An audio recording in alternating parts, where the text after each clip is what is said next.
Tour Guide Tom here to tell you more about why anyone can travel. Today I want to answer a question I get very frequently, which is how much does it cost to live the life you live?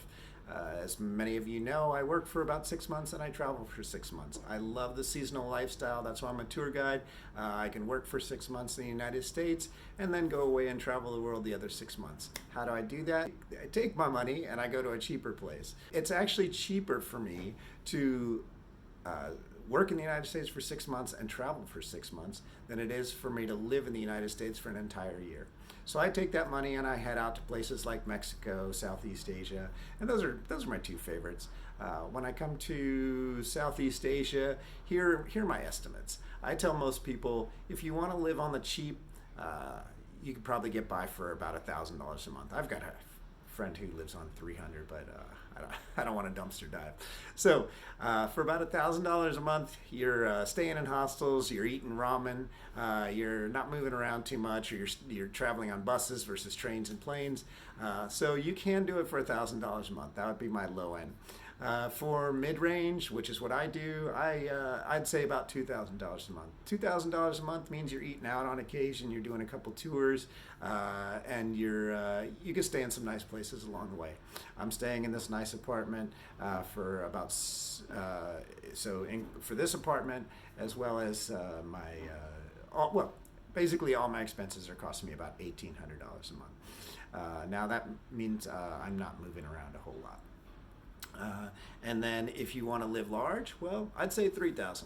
For $3,000 a month, you can stay in a nicer place, you can eat good meals, and you can do the tours you want. So anyway, those are kind of the three basic price points, I think, in terms of what you can expect when you're traveling here in Southeast Asia or even Mexico. So what's it all look like? Well, let me give you a little tour around my apartment and the building that I'm renting. Well, I'm going to start from outside my apartment because it's fairly small, but got this little kitchen, don't need a whole lot, got my kettle, which is probably the most important thing. Also got a refrigerator, which is good for any leftovers that you got, or keeping your water cold, always getting that. Out here is the rest of the studio, got a nice little workspace, and got a small couch I can sit and watch TV. Got a balcony, which is a fairly decent view. Got a washer, which is fairly common here, and really easy to dry your clothes on a clothes rack when you're in Southeast Asia because it's always hot. Anyway, there's the view from my apartment. Got a looking south, Bangkok. Got a new building over there, keeping the noise going all the time.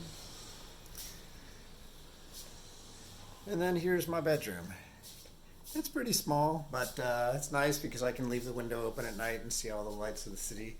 And then, of course, finally you've got a bathroom in here, but nothing too special about that. Just a regular old toilet with instant hot water. In addition to my great little studio, you've got shared space on the 10th floor of this building. This is the common room. This is where people come to basically do a co-working space. I mean, you can just chill out here, but I've got some place to chill out and talk. And then a couple work spaces. I got a couple work cubicles here if you want to work in small groups. They've got a table here if you want to work on your own. It's nice and air conditioned. I think that's why a lot of people come up here. They've also got a meeting space. I haven't really seen anybody do meetings here. I just see people using the space as overflow from the other space to spread out and work. Just beyond the meeting space is the main reason I chose this apartment. It costs a little bit more than the space I usually stay at in a different part of town, but this one came with a swimming pool on the 10th floor. So not rooftop, but you know, as you can see, not too bad for a pool space. Also, just got nice chairs.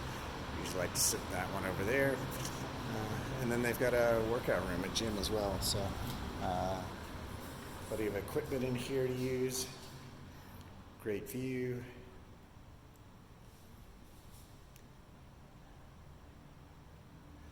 And that's it. So that's what you get for $700 here in Bangkok. Not just a nice condo with a good view, but a beautiful outdoor swimming pool, which is actually kind of cold. It's kind of just what you need at the in the middle of a nice warm afternoon.